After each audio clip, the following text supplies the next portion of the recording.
오늘의 말씀은 창세기 1장 1절입니다. 다 같이 읽겠습니다. 시작. 태초에 하나님이 천지를 창조하시니라. 아멘. 지난해에도 그렇고 우리가 애플 피킹을 갈 때마다 창세기 1장 1절 가지고 말씀을 나눕니다. 왜냐하면 우리 신앙의 가장 근본이 되는 고백이 바로 태초에 하나님이 천지를 창조하셨다는 고백입니다. 창조주 하나님께서 우리를 창조하셨다는 고백이 가장 우리에게 필요한 가장 근본적인 고백이라 생각합니다. 그래서 1년에 한 번씩은 우리가 창조주 하나님에 대해서 다시금 생각해보는 계기가 되었으면 좋겠습니다. 얼마 전에 추석이 지났습니다. 추석하면 무엇이 떠오르는가요? 좋은 기억과 좋지 않은 것들이 떠오를 것입니다. 좋지 않은 것은 벌초를 해야 되는 게 저에게는 가장 추석이 다가오면 싫은 일 중에 하나였습니다. 저희 집이 아버님이 독자이시기 때문에 위에 해가지고 벌초를 한 5봉우리를 해야 하는데 이게 되게 싫더라고요. 왜냐면 저는 특히나 하나님을 믿기 때문에 이 쓸데없는 일을 조상을 섬긴다는 이유 하에 깔끔하게 벌초를 해야 된다는 게 되게 힘들었습니다. 근데 그 중에 하나 특별히 힘든 산소가 하나가 있습니다. 대나무가 자라는 산소가 있습니다. 웃으시는 분이 조금 아시는 것 같습니다. 대나무는 잘라도 금방 자라 오릅니다. 그 이유는 대나무가 자라는 습성 때문에 그렇습니다. 대나무는 이 나무가 올라오기 전에 땅 위로 나무가 올라오기 전에 땅 밑으로 든든하게 뿌리를 박는 것이 대나무입니다. 그래서 땅 밑에 뿌리가 아주 든든하게 있기 때문에 아무리 위에를 베도 금방 자라나고 금방 이 산소를 덮어버려서 아주 저를 힘들게 했던 것이 대나무입니다. 그런데 대나무를 죽이는 방법이 있습니다. 뿌리를 찾아서 뿌리에 소금을 뿌리면 죽습니다. 왜냐하면 소금이 대나무가 물을 흡수하지 못하게 할 뿐만 아니라 대나무 뿌리가 가지고 있는 물까지도 소금이 빨아들여 버리기 때문에 소금으로 대나무가 죽을 수 있습니다. 바꿔 말하면 나무는 소금의 적입니다. 소금은 나무의 적이라고 할 수 있습니다. 그런데 특이하게 소금물에서 자라는 나무가 있습니다. 혹시 맹그루브라는 나무를 아시나요? 바닷속에서 자라는 나무입니다. 이 나무가 소금물에서도 자랄 수 있는 이유는 그 나무 자체에 소금을 걸러낼 수 있는 필터가 있습니다. 그리고 소금을 걸러내면 그 소금을 한 가지로 모읍니다. 그리고 나서 그 가지를 잘라냅니다. 그 가지 스스로 떨어집니다.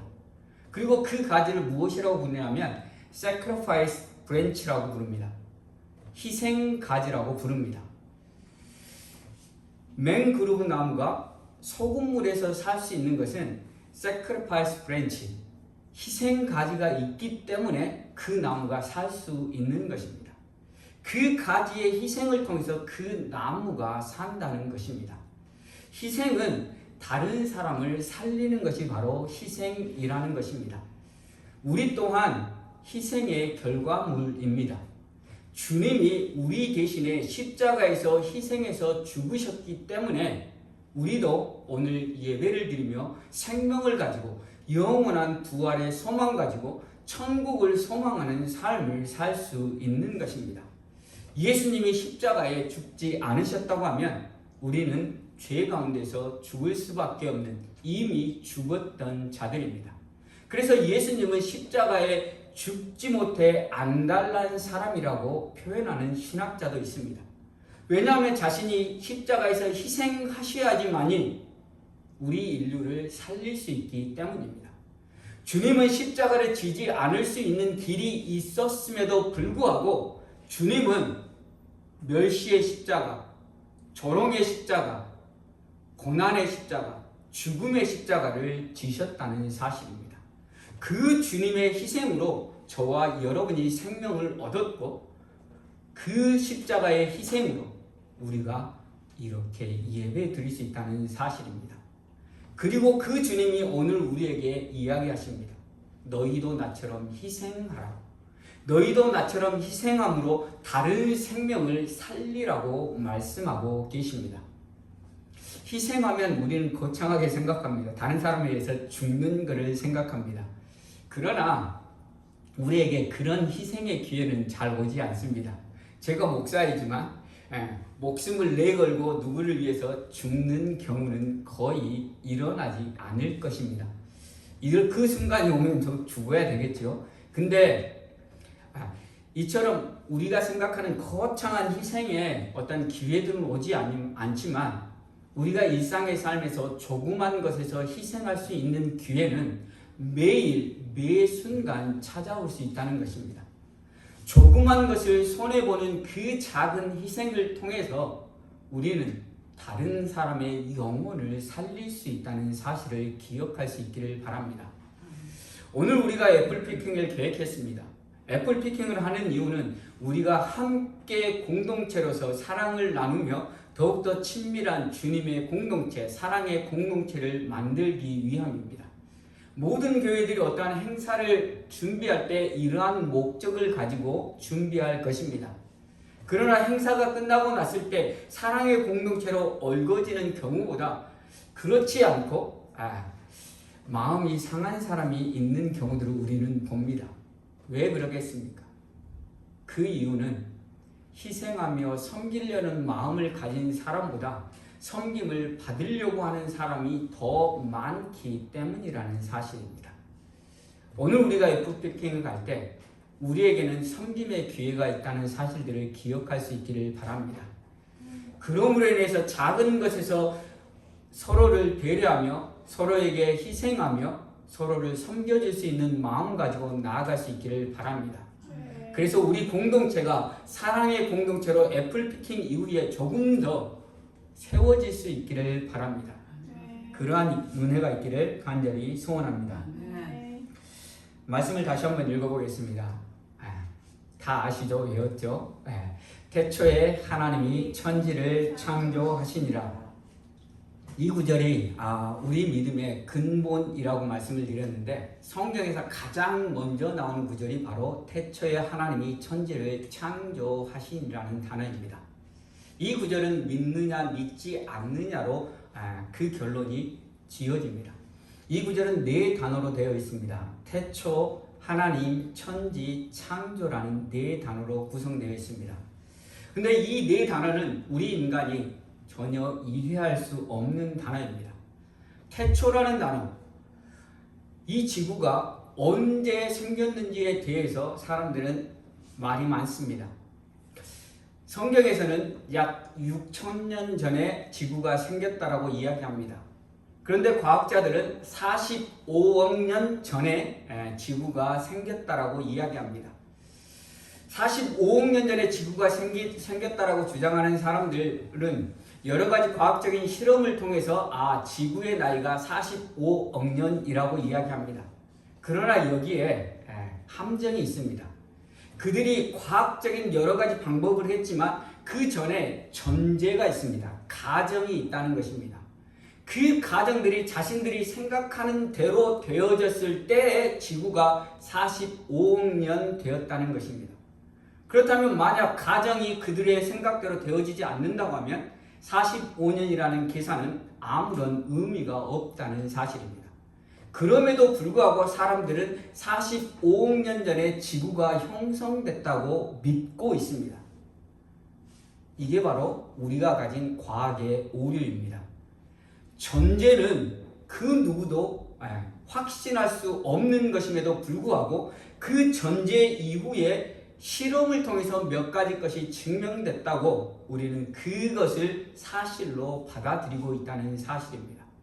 바꿔 말하면 태초라는 것이 6,000년 전에 성경에서 말한 대로 6,000년 전에 하나님께서 창조하셨는지 아니면 45억 년 전에 지구가 생겼는지에 대해서는 아무도 알지 못한다는 것입니다. 또한 두 번째 단어인 하나님, 우리가 하나님을 알 수 있습니까? 하나님은 창조주이시고 하나님은 눈에 보이지 않는 하나님이십니다. 그렇기 때문에 어느 누구도 하나님에 대해서 알 수 없다는 것입니다. 그렇다면 천지는 어떻습니까? 천지는 우주 모든 만물을 이야기합니다. 우주가 얼마만큼 큰 공간인지 지금 현대 과학으로 우주의 크기를 우주의 끝을 지구에서부터 456억 광년이라고 이야기합니다. 456억 광년은 숫자가 안 들어오죠. 뭐냐면 빛이 456억 년 동안 가야지만이 이 우주의 끝이라고 이야기합니다. 그러면 빛이 1초 동안에 얼마를 갈 수 있을까요? 1초 동안에 30만 킬로미터를 갑니다. 30만 킬로미터도 감이 안 오죠? 30만 킬로미터는 지구를 8바퀴 도는 거리가 바로 30만 킬로미터입니다. 1초에 지구를 8바퀴 도는 속도로 몇 년이요? 456억 년을 가야지만이 이 우주의 끝이라고 이야기합니다. 도저히 저 자신도 상상할 수 없는 숫자입니다. 그냥 이렇게 써져 있기 때문에 그렇구나 하는데 어마어마하게 큽니다. 이 우주에 대해서 누구도 정확하게 얼마 크긴지 알 수 없다는 것입니다. 이렇듯 알 수 없지만 이 모든 것이 질서 있게 움직이고 있다는 것입니다. 그 수많은 별들이 서로 부딪혀서 폭발하지 않고 질서를 가지고 움직이고 있다는 것입니다. 이것은 사람들은 우연히 형성돼서 우연히 돌아간다고 이야기하고 있습니다. 올 여름 조금 더우셨죠? 더웠죠? 한국은 말도 못하게 더웠다라고 이야기합니다. 심지어는 얼마 전인 추석에도 더워서 혼났다라고 이야기를 합니다. 우리가 여름이 되면 더워 죽겠다라고 이야기하고 겨울이 되면 추워 죽겠다라고 이야기합니다. 그러나 실제로 더워 죽는 사람과 추워 죽는 사람은 얼마 없습니다. 그 이유는 지구가 태양으로부터 가장 적당한 거리에 있기 때문에 우리가 덥다고 하더라도 춥다고 하더라도 우리가 살 수 있을 만큼의 더위와 살 수 있을 만큼의 추위라는 것입니다. 만약 지구가 금성처럼 태양에 가까이 있다고 한다면 우리 모든 인류는 아마 더워서 죽었을 것입니다. 그리고 지구가 화성처럼 조금 멀리 있었다고 한다면 우리 모든 인류는 추워서 죽었을 것입니다. 지구가 가장 적당한 거리에 있기 때문에 우리가 여름에는 덥다 하고 겨울에는 춥다고 하지만 우리 인생들이 살아갈 수 있을 만큼의 더위와 추위라는 사실입니다. 그리고 지구가 한 바퀴 자전함을 통해서 낮과 밤이 있고 지구가 태양 주위를 한 바퀴 공전함으로 인해서 봄, 여름, 가을, 겨울이 있습니다. 이 봄, 여름, 가을, 겨울이 있기 때문에 봄에 싹이 나고 꽃이 피고 여름에 열매가 익어가고 가을에 우리가 추수할 수 있는 것입니다. 이 모든 것이 우연으로 되어졌다라고 사람들은 말하고 있습니다. 우리는 보통 그렇게 이야기합니다. 우연이 3번이면 뭐라고요? 필연이라고 이야기합니다. 그런데 하나님의 그 우주 돌아가는 걸 보면 우연히 겹쳐서 우연히 1000번, 1000만 번, 수억 번, 수천억 번이라도 우연히 일어나서 우리가 숨쉬고 살 수 있는 것입니다. 그렇다고 한다면 이것은 결코 우연이라고 할 수 없는 것입니다. 큰 우주뿐만 아니라 우리 몸을 보십시오. 우리 몸을 우리들이 이렇게 생각합니다. 내가 내 몸을 내 마음대로 자유스럽게 움직일 수 있다고 생각합니다. 그렇죠. 이렇게 손가락도 움직이고 눈도 이렇게 내가 볼 수 있는 데를 다 볼 수 있고 그러나 우리가 우리의 의지로 움직일 수 있는 것보다 우리의 의지로 움직일 수 없는 것이 훨씬 더 많다는 것입니다. 우리의 심장, 우리의 의지로 움직일 수 없습니다. 심장을 제외한 우리의 오장육부도 우리의 의지로 움직일 수 없습니다. 우리의 세포들은 어떻습니까? 여러분이 세포들을 의지대로 움직이십니까? 우리의 의지대로 움직일 수 없다는 사실입니다. 우리가 우리 몸이기 때문에 우리가 우리 스스로 움직인다라고 이야기하지만 결국 우리 힘으로 움직이지 못하는 것들이 한치의 오차 없이 움직이지 않을 때 우리는 우리 마음대로 우리의 몸을 움직일 수 없습니다. 만약 세포 몇 개만 잘못되더라도 우리는 고통 속에 신음하며 우리가 생각하는 대로 우리의 몸을 움직일 수 없을 뿐더러 우리의 생명을 담보할 수조차 없다는 사실입니다. 그럼에도 불구하고 우리는 어떻게 합니까? 우리는 우리 자신이 우리의 삶을 살아간다라고 이야기하는 것입니다. 우리가 살아갈 수 있도록 하시는 것은 전능하신 하나님이시라는 사실입니다. 아멘. 창조주 하나님이 우리가 움직일 수 없는 심장, 우리가 움직일 수 없는 오장육부, 우리가 움직일 수 없는 모든 세포들을 한치의 오차 없이 움직여 주시기 때문에 우리는 이 땅에서 우리의 삶을 살아갈 수 있다는 사실입니다. 아멘. 태초에 하나님이 천지를 창조하시니라. 창조주 하나님께서 그렇게 놀랍도록 우리 인생들을 한치의 오차 없이 인도하여 주신다는 것입니다. 그분의 인도하심이 없다고 하면 우리는 살아도 산 목숨이 아니라는 사실입니다. 그렇기 때문에 우리는 태초에 하나님이 천지를 창조하시니라는 이 말씀 앞에 우리는 겸손해질 수밖에 없는 것입니다. 우리가 아무리 잘났다 손 치더라도 하나님이 무엇 하나 삐걱하면 순간 우리는 우리의 생도 담보할 수 없는 연약한 존재라는 사실입니다.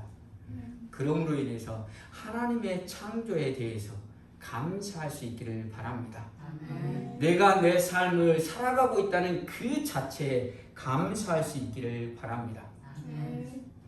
그렇기 때문에 태초에 하나님이 천지를 창조하시라는 이 말씀은 우리 인간의 이성으로 이해할 수 없는 믿음으로 받아들일 수밖에 없는 말씀이라는 사실입니다.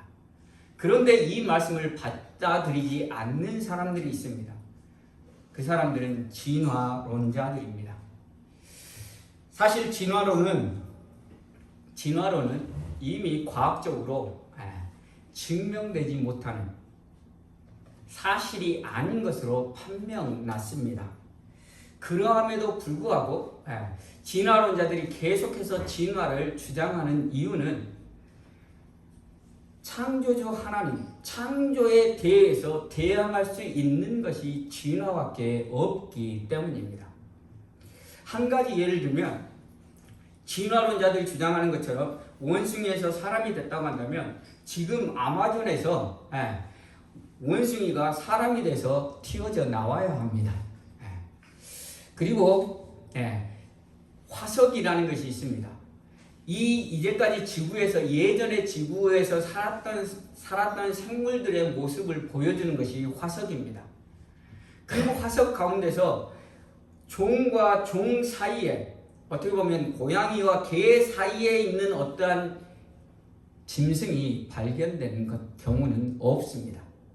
바꾸어 말하면 이제까지 진화론으로 설명할 수 있는 그 종과 종을 넘어선 그 단계를 증명할 수 있는 것이 하나도 없다는 사실입니다. 그럼에도 불구하고 진화론자들은 그것이 사실인 것처럼 여기고 있다는 사실입니다. 과학에서 중요한 것이 확률입니다. 확률이 중요한 이유는 그 사건이 일어날 수 있는 가능성을 보여주기 때문입니다. 진화론의 확률은 수학에서 말하는 0보다도 훨씬 작은 확률입니다. 예를 들면 수학에서 말하는 0보다도 작은 확률인데 진화론자들이 주장하는 것은 무엇이냐? 45억 년이라는 기간이 있기 때문에 그 45억 년 동안 계속 이게 일어나다 보면 그것들이 일어날 수 있겠다라는 주장을 합니다. 그러나 한 가지 예로 들면 철물점이 있습니다. 철물점에 바람이 세게 불고 나면 로봇가 만들어질 확률하고 똑같습니다. 철물점에 아무리 바람이 많이 불어도 그 철물점에 있는 부속품들이 모여가지고 로봇가 될 수 있겠습니까? 아무리 많이 불어도 결코 될 수 없다는 것입니다. 모든 과학자들이 대부분 이 사실들을 알고 있습니다. 그러함에도 불구하고 그들이 말을 하지 못하는 이유는 무신론자 과학자들로부터 불이익을 당하기 때문에 말하지 못하고 있는 경우가 많다고 합니다.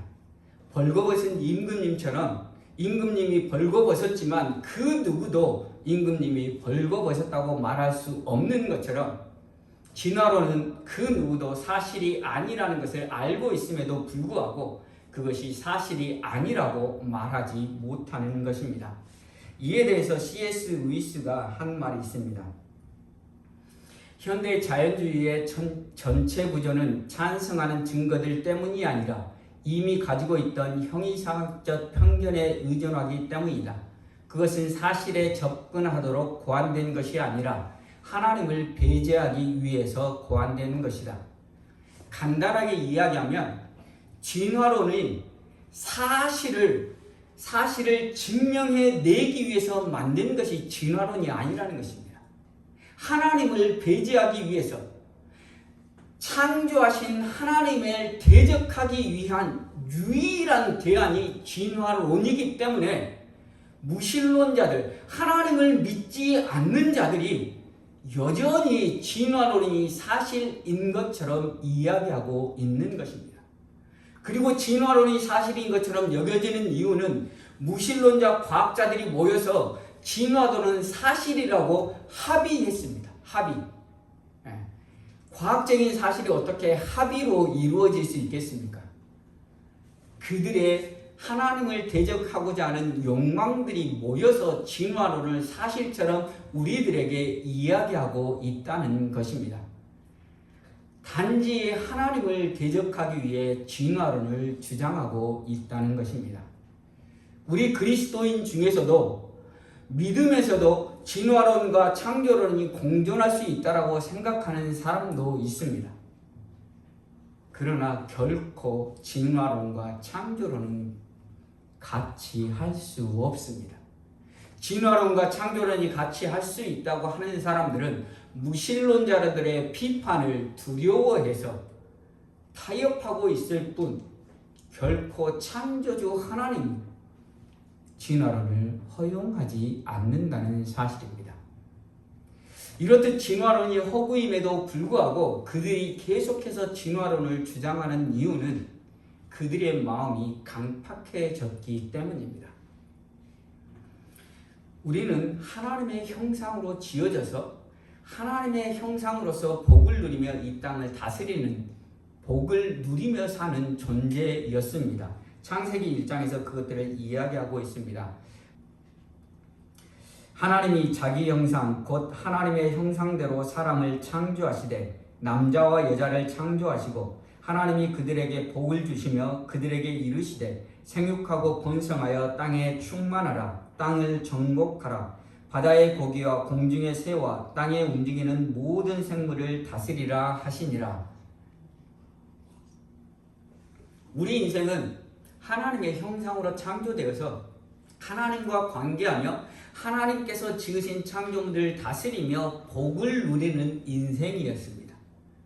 그러나 아담의 범죄함으로 인해서 죄가 우리 인생을 사로잡았습니다. 그래서 죄가 우리 인생을 사로잡은 이후에는 하나님의 형상을 잃어버리고 더 이상 하나님을 우리와 가까이 할 수 없는 존재가 되어버렸습니다. 그래서 하나님을 가까이 할 수 없는 존재는 범죄하고 타락한 존재일 수밖에 없다는 것입니다. 로마서 1장 28절에 그렇게 이야기합니다. 또한 저희가 마음에 하나님 두기를 싫어하며 하나님께서 저희를 그 상실한 마음대로 내어버려 두사 합당치 못한 일을 하게 하셨으니, 하나님을 잃어버린 우리 인생들이 죄로 인하여서 하나님 두기를 싫어하는 것입니다.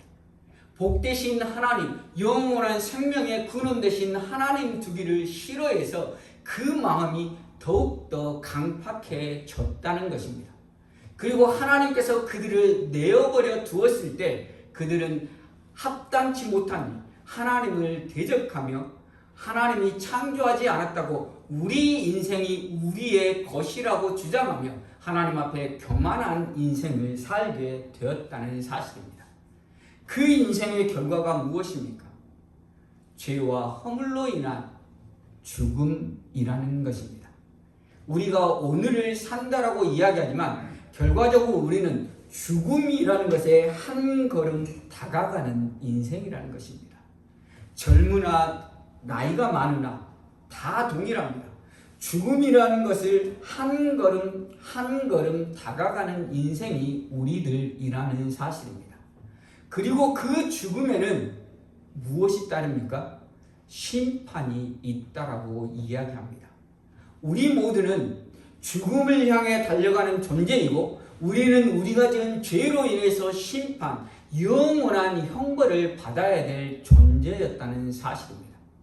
그러나 하나님께서 우리를 내어 버려두지 않으시고 저와 여러분을 선택하시고 우리에게 하나님의 형상을 회복할 수 있는 길을 주셨습니다. 그 길이 요한복음 14장 6절에 나와 있습니다. 함께 읽도록 하겠습니다. 시작.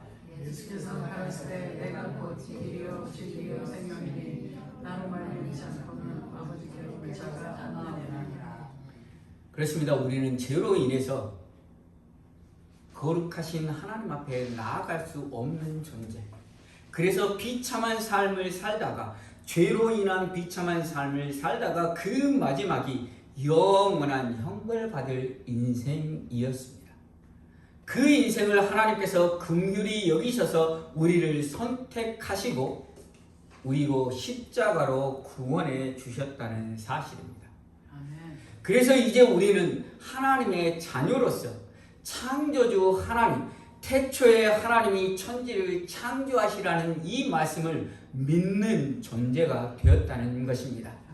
우리 인간 이성으로 태초라는 것도 알 수 없고 하나님도 알 수 없고 천지도 알 수 없는 존재이지만 우리는 우리 마음 가운데 믿음이 있습니다. 태초에 하나님이 천지를 창조하셨다는 믿음이 우리 안에 있는 것입니다. 하나님이 우리를 선택하셔서 그 믿음을 주셨기 때문이라는 사실입니다. 그러므로 이제 우리는 창조주 하나님을 고백하며 나아가는 삶을 살아야 하는 것입니다. 그렇다면 창조주 하나님을 고백하는 삶은 무엇입니까? 하나님이 이스라엘 백성들을 애굽에서 이끌어내시고 그리고 나서 시내산에서 언약을 맺으셨습니다. 그리고 나는 너희의 하나님이고 너희는 내 백성이라고 말씀하시면서 모세를 통해 율법을 주셨습니다. 율법은 하나님의 백성으로서 하나님의 백성답게 살아가는 길이 바로 율법이라는 것입니다. 그리고 그 율법이 예수 그리스도를 통해 완성되었습니다. 율법은 두 가지로 우리가 요약할 수 있습니다. 하나는 하나님의 사랑이고 둘째는 내 이웃을 내 몸과 같이 사랑하는 것입니다. 그러나 하나님 사랑과 이웃 사랑이 결국은 하나라고 말씀하십니다. 왜냐하면 눈에 보이지 않는 하나님을, 눈에 보이는 형제를 사랑하지 못하는데 어떻게 하나님을 사랑하느냐고 말씀하시는 말씀이 있기 때문입니다. 그리고 형제를 사랑하는 것이 바로 하나님을 사랑하는 것이라고 말씀하고 계시기 때문입니다. 그러므로 우리가 창조주 하나님을 믿는 믿음으로 나아가는 것은 사랑하며 나아가는 것입니다. 사랑에는 희생이 따릅니다. 희생하며 섬기는 것이 바로 사랑이라는 것입니다. 그래서 우리는 희생하며 섬기는 삶을 살아야 하는 것입니다. 섬기는 삶과 섬김을 받는 삶 중에 어떤 것이 더 기쁩니까? 둘 다 기쁨의 삶입니다. 섬김을 받는 것은 직접적인 기쁨입니다. 다른 사람에게 섬김을 받아본 사람들은 다 이해할 것입니다. 섬김을 받으면 참 마음이 뿌듯하고 기쁩니다. 그리고 이 섬김을 받는 것은 그 기쁨이 섬기는 사람으로부터 온다는 것입니다. 그렇다면 섬기는 기쁨은 어디로부터 오는 것입니까? 섬기는 기쁨은 하나님으로부터 오는 것이고 간접적이라는 것입니다. 섬길 때 우리는 섬길 그 순간에는 기쁨을 느끼지 못할 때가 많습니다. 그러나 섬기고 나면 하나님께서 우리에게 부어주시는 복과 은혜로 인해서 그 기쁨이 충만한 것을 우리는 느낄 수 있다는 사실입니다. 우리에게는 섬겨야 되는 의무가 주어져 있습니다. 그래서 그 의무에 따라서 섬기는 자리로 나아갑니다. 그러나 섬길 때 우리 안에 기쁨이 일어나지 않는다라고 한다면 우리가 다시 한번 하나님의 은혜를 생각하고 기도하며 나아가야 되는 것입니다. 왜냐하면 우리 안에 하나님의 사랑과 하나님의 은혜가 채워지지 않을 때 우리는 진정 기쁨으로 섬길 수 없는 자들이기 때문입니다. 예수 그리스도께서 십자가의 죽이심으로 우리를 섬기시고 우리를 구원하셨고 또한 우리로 그 일을 감당하도록 말씀을 하셨습니다.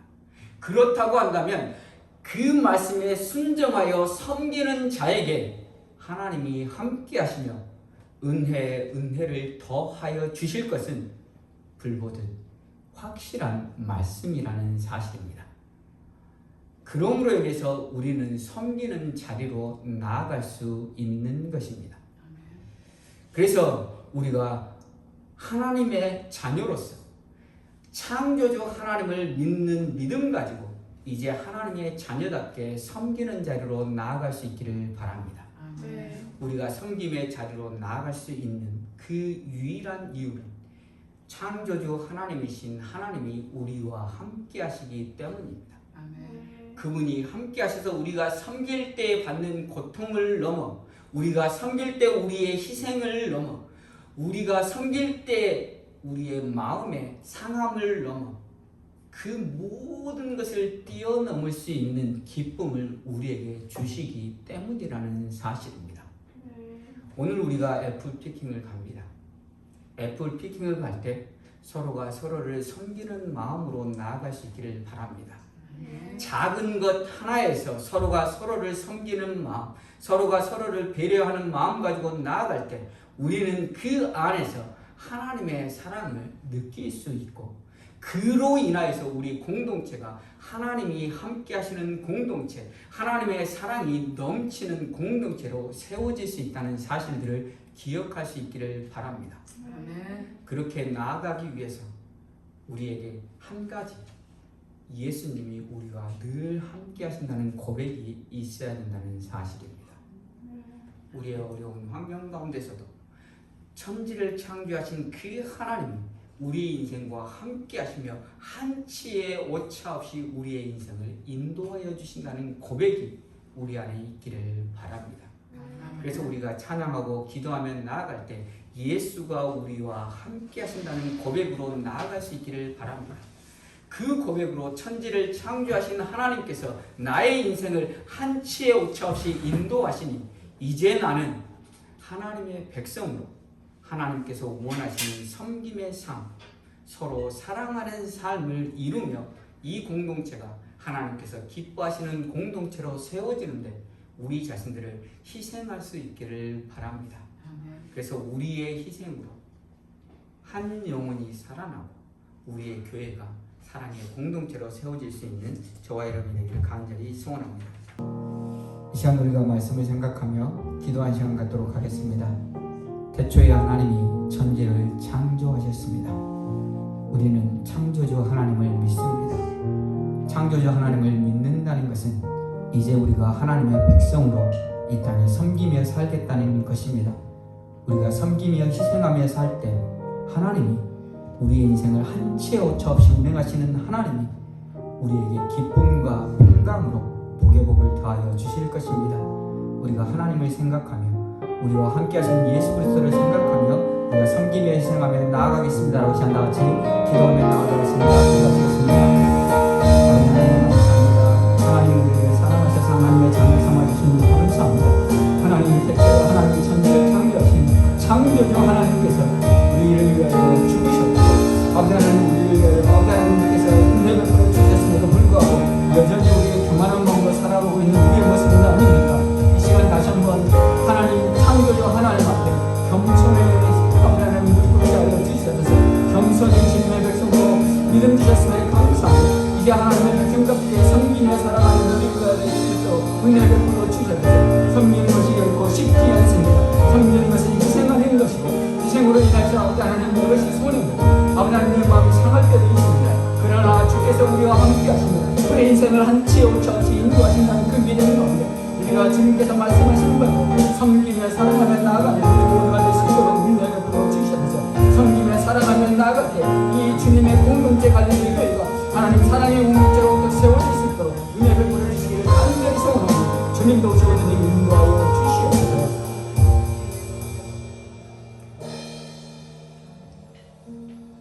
하나님 감사합니다. 천지를 창조하신 하나님이 믿어지게 하시니 감사합니다. 믿음으로 태초에 하나님이 천지를 창조하셨느니라는 것을 고백하게 하시니 감사합니다. 이제 우리가 하나님의 은혜로 믿음을 가졌고 하나님의 은혜로 예수 그리스도의 십자가의 보혈로 하나님의 자녀 되었으니 주님의 희생으로 하나님의 자녀 되었으니 이제 우리도 희생하며 다른 영혼들을 살리는 자리로 나아가게 하여 주시옵소서. 우리의 희생으로 주님의 공동체가 세워지는 대로 나아가게 하여 주시옵소서. 그래서 이 공동체가 하나님의 사랑이 넘치는 공동체, 하나님의 은혜가 넘치는 공동체로 세워질 수 있도록 우리 자신들을 희생하며 하나님께 드릴 수 있도록 은혜 베풀어 주시옵소서. 우리가 희생하며 나아갈 때 천지를 한치 오차 없이 운행하시는 그 하나님이 우리 인생 또한 한치 오차 없이 인도해 주실 것을 믿습니다. 하나님께서 우리의 인생을 책임져 주시며 우리 인생의 은혜의 은혜로 복의 복으로 기쁨의 기쁨으로 더하여 주실 것임을 믿습니다. 하나님, 희생하는 순간에는 힘들고 어렵지만 희생 이후에 주께서 우리에게 베풀어 주실 그 놀라운 은혜들을 바라고 겸손히 섬기는 우리 모두가 되게 하여 주시옵소서. 그래서 우리 모두가 하나님께서 기뻐 받으시는 갈릴리 공동체가 될 수 있도록 우리 모두를 세워주시기를 간절히 소원하며 예수 그리스도의 이름으로 기도합니다. 아멘.